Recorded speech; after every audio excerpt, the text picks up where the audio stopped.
mempunyai roti yang cukup. Waktu tadi di kapal Paulus juga pakai roti.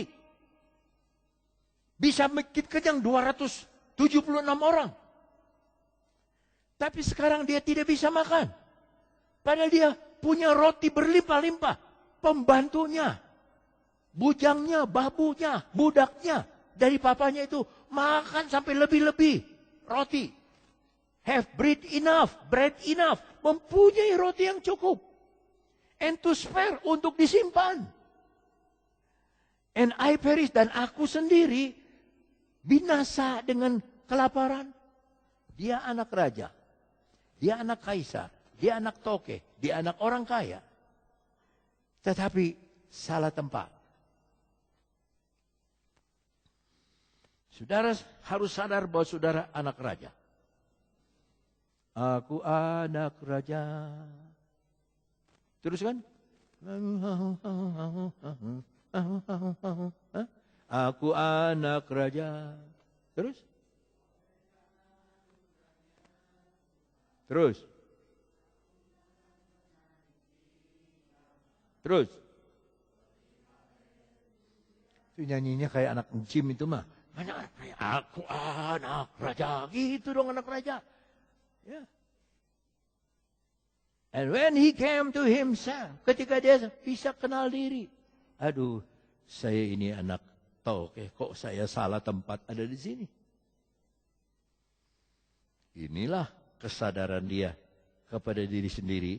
Dia sudah sampai kepada, udah, tidak bisa apa-apa lagi, sudah. Tamat riwayatnya. Cincin sepatu sudah terima. Udah, siapkan dia pulang. Ayat 18. Aku akan bangkit dan pergi kepada Bapakku dan berkata kepadanya, Bapa, aku telah berdosa terhadap sorga dan terhadap Bapa. Pendek cerita, dia diterima oleh bapaknya, dipeluk.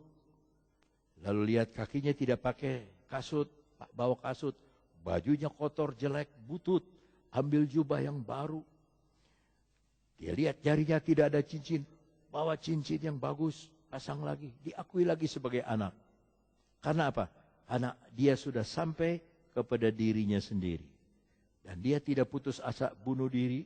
Dia tidak putus asa jatuhkan diri dari tempat dan dari jembatan. Tidak.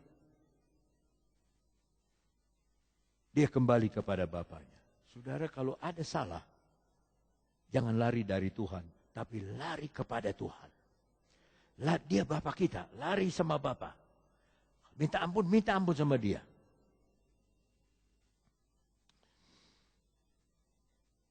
Dalam Matius 9, ayat 20. Kita baca dari 18. Ayat 18. Sementara Yesus berbicara demikian kepada mereka, datanglah seorang kepala rumah ibadat lalu menyembah dia dan berkata, anakku perempuan baru saja meninggal. Tapi datanglah dan letakkanlah tanganmu atasnya, maka ia akan hidup. 19. Lalu Yesus pun bangun dan mengikuti orang itu bersama-sama dengan murid-muridnya. Ayat 20 saudara yang baca.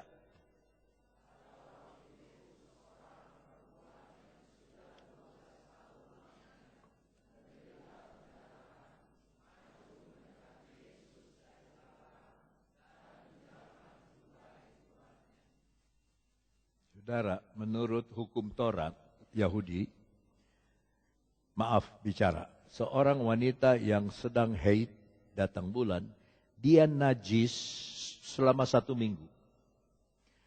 Kursi yang dia duduki najis, tempat tidur najis.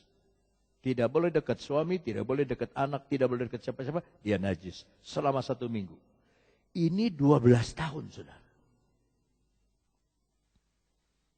Kasihan. Dia ikut Taurat. 12 tahun tidak bisa sembuh-sembuh. Nampaknya Yesus tidak sembuhkan dia. Yesus lewat saja. Sebab Pak, tidak boleh satu perempuan mendekati orang laki-laki, nggak boleh. Tapi lihat ayat 21. Karena katanya dalam hatinya. Kita lihat bahasa Inggrisnya. For she said within herself. Dia ngomong sama dirinya sendiri. Tadi laki-laki, anak bungsu. Dia ngomong sama dirinya sendiri. Pertama rasul. Aduh, kami sudah putus asa. Terlalu berat beban ini. Sekarang ini perempuan sudah 12 tahun penyakitnya. Wah, sudah harus game.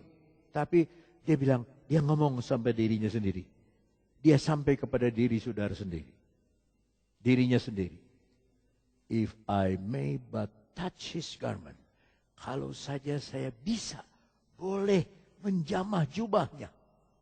Aku akan sembuh. I shall be whole. Ayat 22. Dalam bahasa Indonesia. Tetapi Yesus berpaling dan memandang dia serta berkata, teguhkanlah hatimu. Dia nggak bilang, hei perempuan. Tapi, hei anakku. Imanmu telah menyelamatkan engkau. Saya katakan dalam kebaktian ini sekarang. Mujizat bisa terjadi. Dalam setiap kebaktian sudah harus mengharapkan, yakin mujizat bisa terjadi. 2-3 orang dan Yesus duduk di tengah-tengah kita. Berbicara tentang firman-Nya. Dia hadir di tengah-tengah kita. Hormati dia dan kalau saudara ada sesuatu apapun juga. Minta kepada dia. Dia pasti beri. Teguhkanlah hatimu. Asalnya dia goyah. Dia goyah. Wah, saya dimarahin. Tapi teguhkanlah hatimu. Tenangkanlah hatimu. Anakku. Disebut anak aja udah tenang. Teguhkan lagi hatimu. Imanmu bukan sudah menyembuhkan engkau. Tidak. Telah menyelamatkan engkau. Mujizat yang terbesar adalah waktu saudara diselamatkan oleh Tuhan. Sampai kita disebut anak-anaknya. Maka sejak saat itu sembuhlah perempuan itu.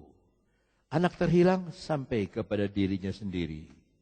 Paulus sampai putus asa. Dirinya sendiri. Perempuan ini sampai berbicara dengan dirinya sendiri. Kita lihat yang terakhir. Hosea 12. Ayat 1.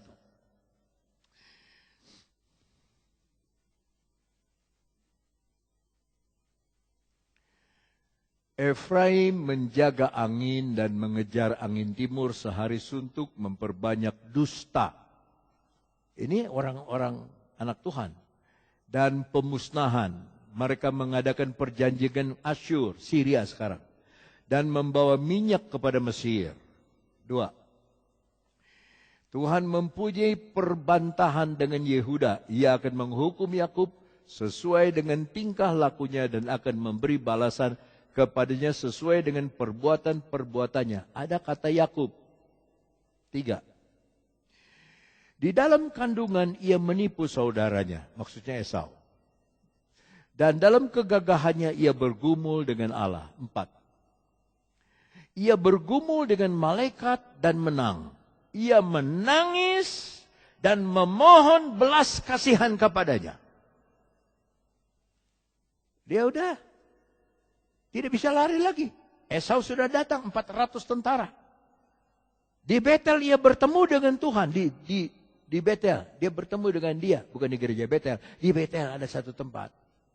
Dan di sanalah dia berfirman kepadanya. Terus. Yakni Tuhan Allah semesta alam. Tuhan namanya. 6. Engkau ini harus berbalik. Saudara teruskan dong. Berbalik. Nanti berbalik. Kepada siapa? Asalnya dia tinggalkanlah Tuhan. Dengan berdusta mendustai. Dia tinggalkan Tuhan. Sama anak-anak terhilang juga berbalik. Dia juga, kamu harus berbalik. Peliharalah kasih setia dan hukum. Dan nantikanlah Allahmu senantiasa. Senin kita nantikan dia, Selasa kita nantikan dia. Ya, dia sudah tidak rasa lagi. Sudah Desember, sudah tanggal berapa sekarang? 10. Hah? 11. Ya. Minggu depan sudah tanggal 18. Minggu depan lagi sudah tanggal 25. Ya. Minggu depan lagi sudah tahun baru. Minggu depan lagi sudah. Minggu depan lagi sudah. Tapi antara sekarang sampai bulan Maret akan ada banyak kejadian-kejadian. Tapi saya tidak tahu kejadian apa. Engkau ini harus berbalik kepada Allahmu, peliharalah kasih setia dan hukum, dan nantikanlah Allah senantiasa. Kita sama-sama baca 2, 3. Engkau ini harus berbalik kepada Allahmu, peliharalah kasih setia dan hukum, dan nantikanlah Allahmu senantiasa. Dia sampai kepada dirinya sendiri. Dia sampai dia menangis sama Tuhan, dia minta ampun. Lihat, Tuhan itu penuh sayang. Ya, Tuhan penuh sayang sampai dia ditemani sama Tuhan. Ada tangga yang naik ke surga, malaikat turun naik. Sampai dia bangun, tidur di batu. Wah, ini rumah Allah. Ini rumah Allah. Dulu ada satu pengerja papa saya, namanya Pendeta Ernst Temo, almarhum. Dia sudah meninggal. Suami dari gembala di Rengas Dengklok. Sekarang sudah suami kedua. Dulu itu Pendeta Temo sakit keras.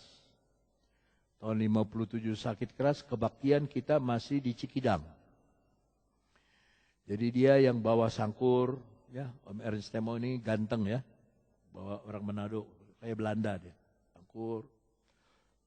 Zaman dulu sangkurnya bukan kayak kita sekarang pakai plastik itu kecil tipis. Gede buku sangkurnya. Dibawa. Kebaktian di Penil dibawa. Kebaktian di mana dibawa. Dulu kebaktian begitu. Ketika itu dia sudah tidak tahan sakit. Sudah mau meninggal. Dia lihat malaikat. Terbang. Dia terbang. Banyak malaikat terbang. Dan dia bilang, belum waktunya. Belum waktunya, kembali lagi. Waktu dia bangun, dia sehat, terus sembuh. Jadi saudara, waktu sakit juga, Tuhan bersama saudara. Apapun waktu kita sedang alami, waktu masalah apa saja, Tuhan bersama dengan kita. Nantikanlah. Nantikanlah itu memerlukan apa saudara? Waktu. Waktunya bukan waktu kita. Kita maunya cepat kan? Kita maunya cepat. Tuhan punya kecepatan itu ada 2 macam. Satu lambat. Satu apa? Lebih lambat. Tapi anehnya, biar lambat, tidak pernah terlambat. Pertolongan daripada Tuhan itu.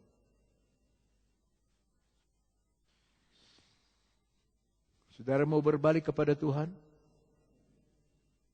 John Glenn, dia bilang, saya ingin, kedua kali dia terbang umur 77, dia naik lagi. Temannya bilang, apa kira-kira kamu masih bisa? Bisa, 77 tahun. Dia keluar angkasa lagi. Untuk menikmati itu ciptaan Tuhan. Bintang-bintang indah. Mengelilingi bumi.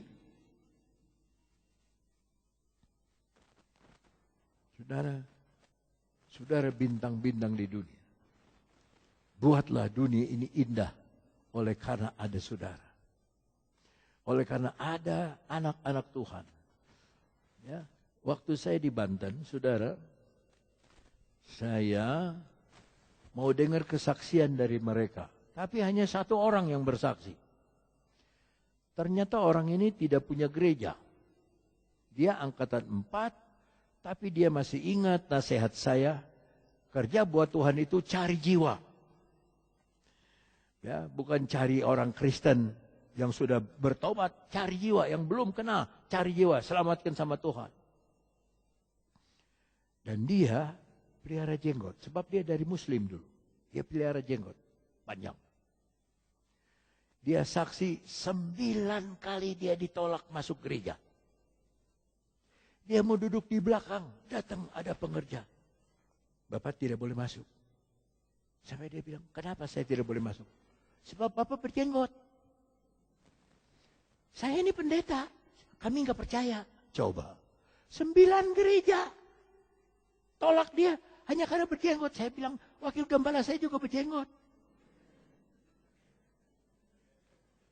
Tapi dia waktu itu tidak ada jenggot. Dia sudah potong. Tapi dengan jenggotnya, dia diterima di Muslim. Masuk ke pesantren-pesantren. Dari ujung kulon, dia jalan kaki. Sampai selatan, Bandung Selatan. Jalan kaki. Dan dia bilang, tinggal tunggu tuayan. Karena saya sudah tabur firman Allah. Di pesantren. Ada 2 murid dari Cianjur yang kerjanya di pesantren. Harus pelihara jenggot. Dianggap teroris dia. Jenggot. Tinggi sih anu. Dan dia tidak cari muka. Dia tidak jabat tangan sama saya. Kalau dia jabat tangan, saya bilang, saya mau suruh dia ke Cianjur, khotbah di sini. Kalau di sini diterima. Tapi saya pakai itulah. Harun juga kan. Oh betapa indahnya bak urapan di kepala Harun yang ada janggutnya.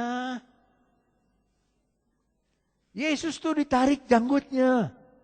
Saudara-saudara, Yesus janggut tuh ditarik sampai luka. Jadi saya bilang sama dia, supaya tidak luka ditarik, sudahlah potong. Dan memang dia sudah bersih dipotong, saudaraku. Saya angkat topi, aduh. Heran, masing-masing itu dipakai luar biasa, luar biasa. Semua dipakai Tuhan luar biasa, saudara. Dia jalan kaki. Pesantren ke pesantren. Tidur di situ. Kadang-kadang dia tidur di rumput, dia lihat bintang di langit. Itu dia. Dia tidak ingin tidur di penginapan. Ya, tidak. Pokoknya Yesus saya bersama dengan saya. Dia berterima kasih untuk hidupnya. Ya, tentu kalau hujan dia pakai daun pisang kalau jalan. Tapi saya kagum sama dia. Kagum sama Tuhan yang mempunyai hamba seperti dia. 25 tahun loh. Dia nggak ada gereja, dia hanya menginjil. Pesantren. Tinggal tunggu tuayannya saja.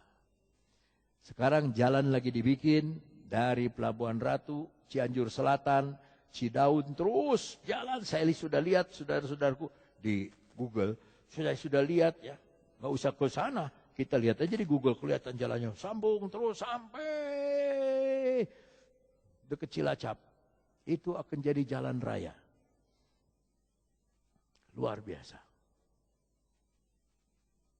Tapi Tuhan sedang menunggu orang mengenal diri dulu. Sampai kepada dirinya sendiri dulu. Terkapar dulu, tidak berdaya. Tidak mampu lagi. Tuhan, saya tidak tahan lagi. Saya tidak mampu. Saya tidak tahan.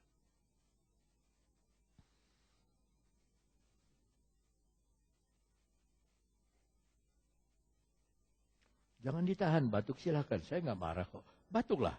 Ya sebab ditahan-tahan malah tambah lama. Saudara mau maju? Percaya kepada Tuhan? Udahlah, batukin aja. Nggak marah kok saya. Udah baik saya. Ayo kita batuk. Mau diizinkan batuk nggak mau? Izin, silakan batuk. Gatal tenggorokan batuk, silakan. Silakan batuk, nggak mau batuk. Saya khotbah, saudara batuk. Dan memang ini gereja ini adalah obat batuk yang terbaik. Kalau sudah sampai di sini memang batuk itu hilang. Saudara mau dipelihara Tuhan? Kita harus memelihara kasih setia Tuhan dan hukum. Saya tidak panjangkan firman Allah, mari kita berdiri bersama-sama.